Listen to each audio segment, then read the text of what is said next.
Hello friends, ഇന്ന് നമ്മൾ ഉണ്ടാക്കാൻ പോകുന്നത് ഒരു ബിരിയാണി റൈസാണ്. ഇറച്ചിയൊന്നും ചേർക്കാതെയാണ് ഞാനിവിടെ ഇത് ഉണ്ടാക്കാൻ പോകുന്നത്. അപ്പോൾ 1 കിലോ റൈസ് കൊണ്ടാണ് നമുക്കിവിടെ ബിരിയാണി ഉണ്ടാക്കുന്നത്. അപ്പോൾ ആദ്യം തന്നെ അതിനായിട്ട് വലിയൊരു പാത്രം വെച്ചിട്ടുണ്ട്. അതിലേക്ക് ഒരു 4-5 ടേബിൾ സ്പൂൺ സൺഫ്ലവർ ഓയിൽ ഒഴിച്ച് കൊടുക്കുകയാണ്. ഇനി നമുക്കൊരു 2.5 ടേബിൾ സ്പൂണിൻ്റെ അളവിൽ നെയ്യ് കൂടെ ചേർത്ത് കൊടുക്കുക. നമുക്കിത് വേണമെങ്കിൽ മുഴുവൻ നെയ്യിൽ തന്നെ ചെയ്തെടുക്കാം, പക്ഷേ ഞാനിവിടെ 2 മിക്സ് ചെയ്തിട്ടാണ് എടുത്തിട്ടുള്ളത്. അപ്പോൾ ആ എണ്ണയിലേക്ക് നമുക്ക് കുറച്ച് പട്ടയും ഗ്രാമ്പും ഏലക്കായും ചേർത്ത് കൊടുക്കുക. ഒരു 2 പച്ചമുളക് നെടുവേ കീറിയതും കൂടെ ചേർത്ത് കൊടുക്കുക. പിന്നെ ഞാൻ ചേർക്കാൻ പോകുന്നത് ഒരു 4 മീഡിയം സൈസിലുള്ള വലിയുള്ളിയാണ്. അത് നന്നായിട്ട് സ്ലൈസ് ചെയ്ത് അതും കൂടെ ചേർത്ത് ഒരു മീഡിയം ഫ്ലെയിമിലിട്ട് നന്നായിട്ടൊന്ന് വഴറ്റിയെടുക്കണം.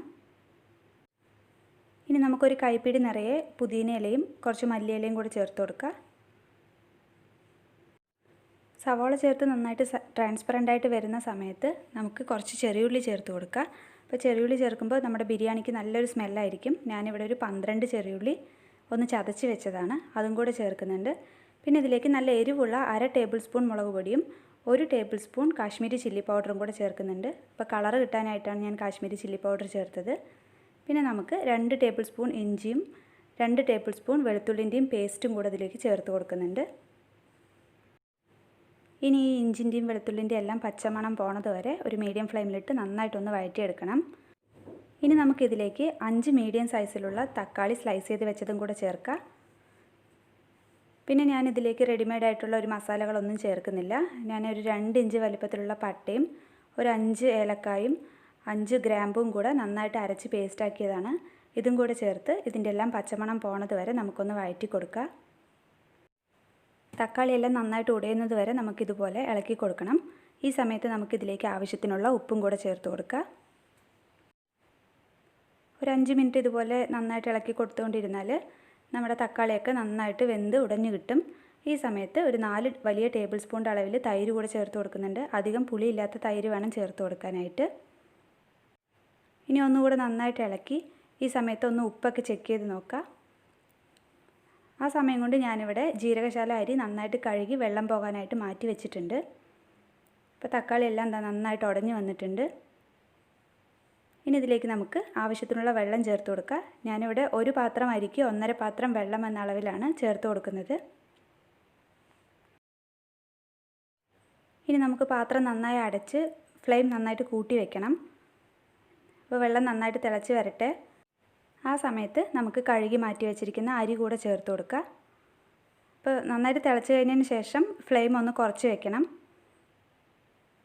അതിന് ശേഷം വേണം നമുക്ക് അരി ചേർത്ത് കൊടുക്കാൻ.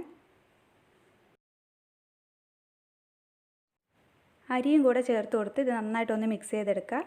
ഈ സമയത്ത് ഉപ്പ് ഒന്ന് ചെക്ക് ചെയ്ത് നോക്കുക. അപ്പോൾ ഈ വെള്ളത്തിൽ ഉപ്പ് ചെക്ക് ചെയ്ത് നോക്കുമ്പോൾ ഒരല്പം ഉപ്പ് കൂടുതലായിട്ട് നിൽക്കണം. എങ്കിലേ അരി വെന്ത് വരുമ്പോൾ അതിൽ പാകത്തിന് ഉപ്പ് പിടിക്കത്തുള്ളൂ. അതിനുശേഷം നമുക്ക് വീണ്ടും അടച്ച് വെച്ച് ഒരു 5 മിനിറ്റ് കുക്ക് ചെയ്തെടുക്കുക. ഇപ്പോൾ ഏകദേശം ഒരു 1/4 ഭാഗം അരി വെന്ത് വന്നിട്ടുണ്ട്.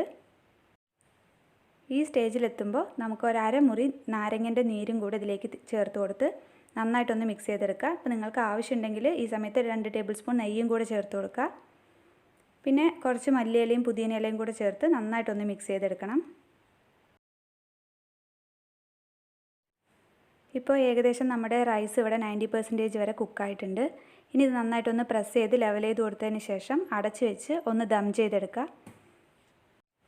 നിങ്ങൾക്ക് ഇഷ്ടമുള്ള രീതിയിൽ ഇത് ദം ചെയ്തെടുക്കുക. ഞാനിവിടെ ഒരു മീഡിയം അല്ല ലോ ഫ്ലെയിമിലിട്ടിട്ട് ഒരു 5 മിനിറ്റ് നന്നായിട്ട് അടച്ച് വെച്ച് അതിൻ്റെ പുറത്തോട്ട് കുറച്ച് തീക്കനലും കൂടി ഇട്ട് കൊടുത്തിട്ടാണ് ദം ചെയ്യാൻ പോകുന്നത്. അപ്പോൾ ഗ്യാസിലൊക്കെ യൂസ് ചെയ്യുന്ന ആൾക്കാരാണ് ഇങ്ങനെ തീക്കനലൊന്നും ഇല്ലയെന്നുണ്ടെങ്കിൽ നല്ല ചൂടുള്ള വെള്ളം ഇതിൻ്റെ പുറത്തായിട്ട് വെച്ചിട്ട് ഒരു 5 മിനിറ്റ് ദം ചെയ്തെടുത്താൽ മതിയാവും.